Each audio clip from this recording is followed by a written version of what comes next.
Castle. My lords, it's a pleasure to follow the richly evidenced contribution of the noble Earl Kinnoul.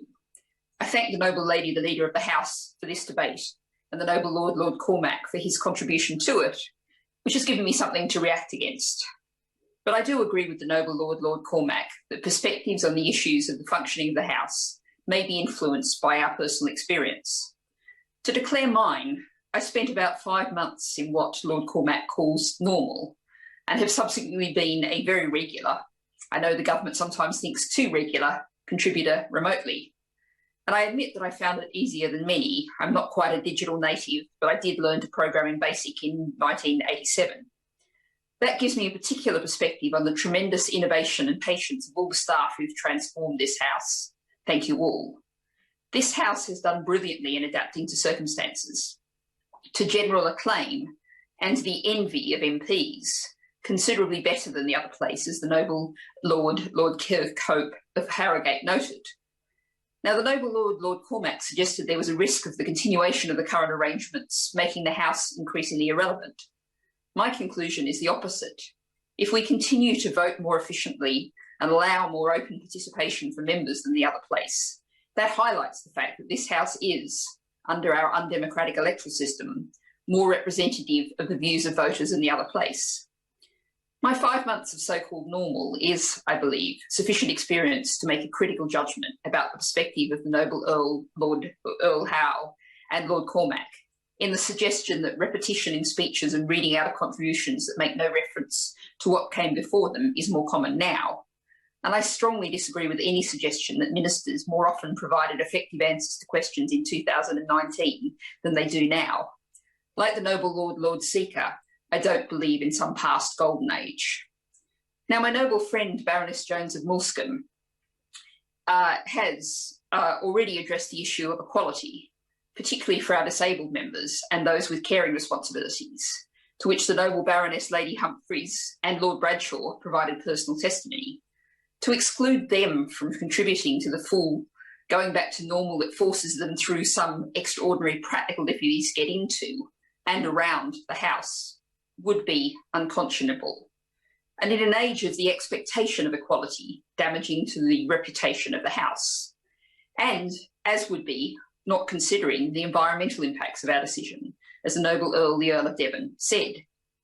So also with voting, to insist that members be in the House is to exclude the views of many, and not just those affected by personal circumstances. Those who seek to maintain the Union might like to consider how excluding members based in nations other than England from exercising their vote appears. Now, the noble Lord Cormac spoke slightingly of the ease of remote contribution. I would call that efficiency. I nipped out of this debate for a meeting with the noble Lord Goldsmith on animal sentience, joining a Teams meeting in seconds. Now, it might not be great for my step count, but it was a lot more efficient than a forced speed walk through the winding corridors of Westminster. Now, of course, that's of considerable importance to our small green group, the two of us trying to represent the 1.25 million people who've just voted for our party in the local elections alone, but surely of great relevance too to the many members of your Lordship's House who combine membership with continuing professional or voluntary activities to, sometimes at least, the benefit of the nation.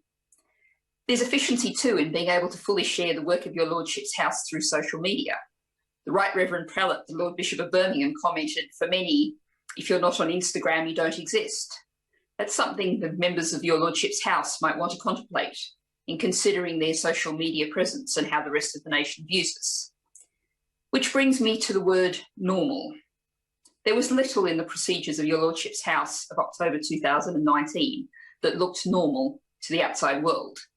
And I'm not just talking about mink and maces. Grown adults standing up and seeing who can shout the loudest, muscling out others in oral questions, is behaviour not regarded as normal in preschool and is clearly discriminatory. Having opaque procedures controlled by the usual channels meets no definitions of a democratic normal.